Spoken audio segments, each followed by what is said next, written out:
这个每一阶也代表每个人的几月几号生日。这个就是87阶，不能再多了。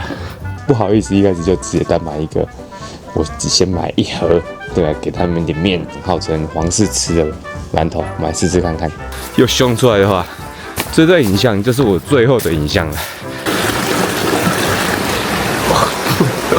哇，这个根本是桶水。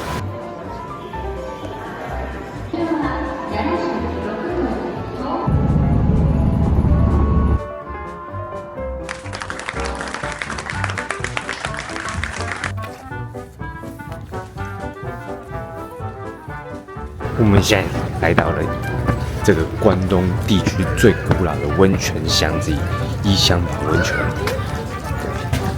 然后这边的话，哇，其实没有我想象中的还多人，比我想象中的还少人蛮多的。可能今天是礼拜2的关系，对，那今天这边的话，温度终于回温一些了。现在的话大概是4度，那还是有一些观光客，只是相对的人数没有很多。这边比起一些温泉很大的城镇，相对的，对吧，来得更悠闲一点。那我们这集就带大家看一下这个古老的温泉小镇伊香保温泉。映入眼帘，这个伊香保小镇就是有一个很长的一段阶梯。那这个阶梯的话，从在入口一直到小镇的最顶端，它贯穿整个小镇。入口处有一个就是让大家可以结缘，就是祈祷这个绑签的地方。那听说这个伊香保小镇的话，它对于爱情的祈福蛮灵验的。那刚刚说这个总共有365个阶梯，对，大家可以看一下，像这个他们每一个阶梯都会有第几个阶梯，这边是365至28阶。为什么是365个阶梯呢？就是他们希望伊香保小镇365天，所有的客人都源源不绝，让这个小镇可以很繁荣、很兴盛。另外，他们也祈祷说，这里的人365天都可以身体非常健康，事情过得非常顺利。那这个每一阶也代表每个人的几月几号生日，很多人会在自己的那阶去拍照，或者说去看一下。对，就好比来说，你如果是2月3号，就是31+3，就是39阶。那这边有一个很有趣的是，刚刚已经路过了，就是2月的话有28号跟29号，那就分别会在31+28、59跟60阶，59跟60阶中间会有一个多了一阶，那一阶就是2月29号的人。对，蛮有趣的，他没有考虑到这个地方。这个就是87阶，不能再多了。那这个阶梯的两旁有非常多的小商店，当地的不管是名产店，或者说还有很多的温泉，毕竟这里就是以温泉闻名的。对，那这个总共365阶，刚才过87阶，好像还有很多，我们就慢慢的探索一下这个长长的阶梯中有什么东西。蛮古色古香的，就是是算比较早一点的，不是现代城市规划的一个温泉小镇。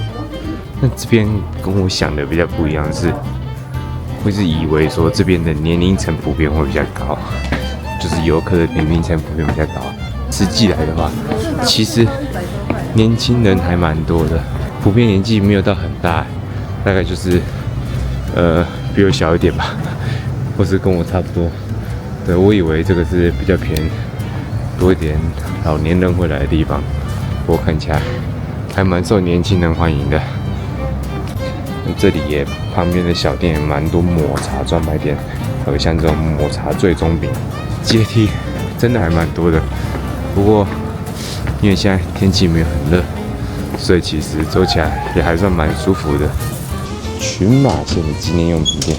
伊香保这里也是一个动画头文字 D 他们的故事背景的发源地，所以它其实也蛮多头文字 D 相关的产品。那也是很多的影迷他们会想要来伊香保朝圣的原因，所以它也蛮聪明的，出了蛮多头文字 D 相关产品。好像这个饼干吃了不知道会不会漂移这样子。这里都是头文字 D 的相关产品，真的，如果其他的影迷的话，应该会蛮备受吸引的。包含像最有名的 A186啊，或是 RX7， 这个群马县的吉祥物，这一只马也是出了很多相关的产品在异乡堡温泉这边。对，其实不只是异乡堡温泉啊，包含他们的高崎车站啊，群马县的任何地方都出现非常多这只小马的吉祥物。这边的这个阶梯也写了蛮多字的，这个可能是一些当地店家的一些招牌。其实每条巷子里都还有一些小店家，大家有机会可以过去看一下。这边就是一个很知名的头文字 D 的一个水沟吧，在神社快要到的地方，有一间很有名的一个温泉馒头店，叫做圣月堂。听说这个馒头是给皇室吃的馒头，就是日本皇室吃的馒头，所以蛮有名的。我们来试试看，这个吃了会不会可以进入皇室这样？我们去买买看。异乡堡温泉汤奶花馒头圣月堂，那它的话最少是买6个，好像看不到可以单买1个的。那我只能买6个，对啊，今天午餐就吃这个了。ありがとうございます。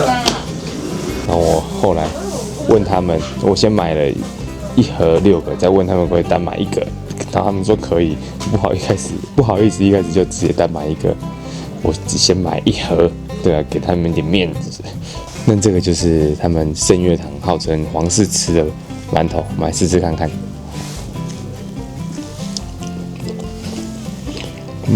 第一次吃到皮这么薄、馅这么多的馒头，这个比例蛮特殊的，皮蛮薄的，但是不会包不住，不会软烂，蛮有弹性的。然后馅超级厚，但是甜而不腻，不愧是给皇室吃的馒头，圣月堂馒头，好吃，推荐。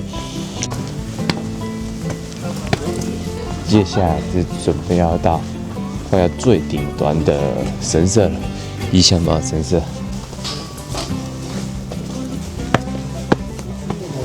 终于到了365街的异乡堡神社，这边就是异乡堡神社，跑完了360街。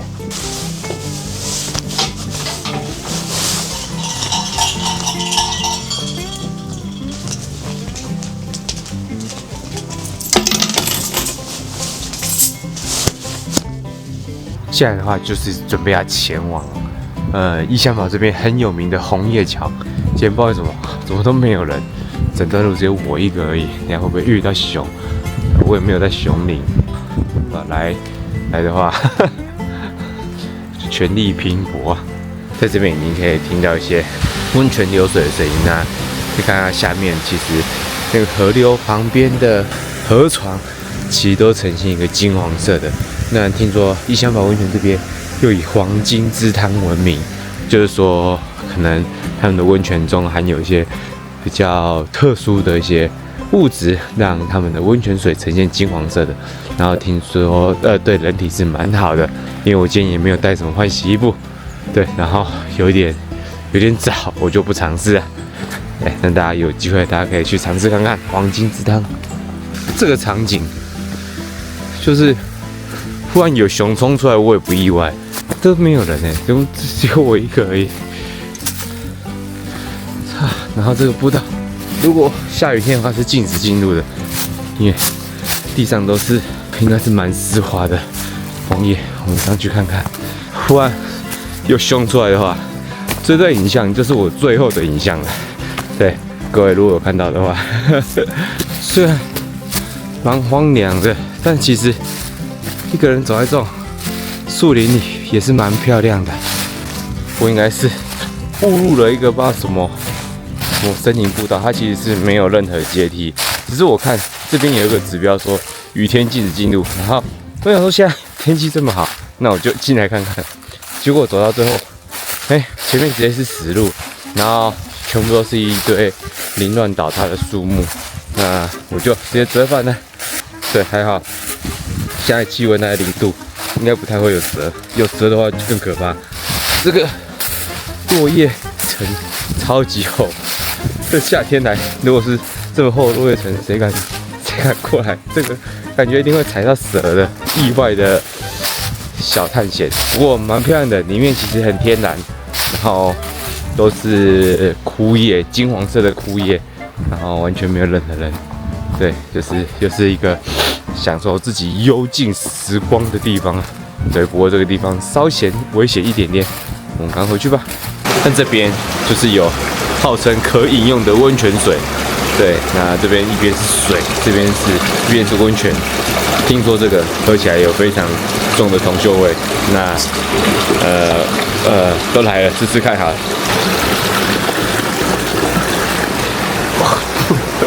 我操！这个根本是铜水，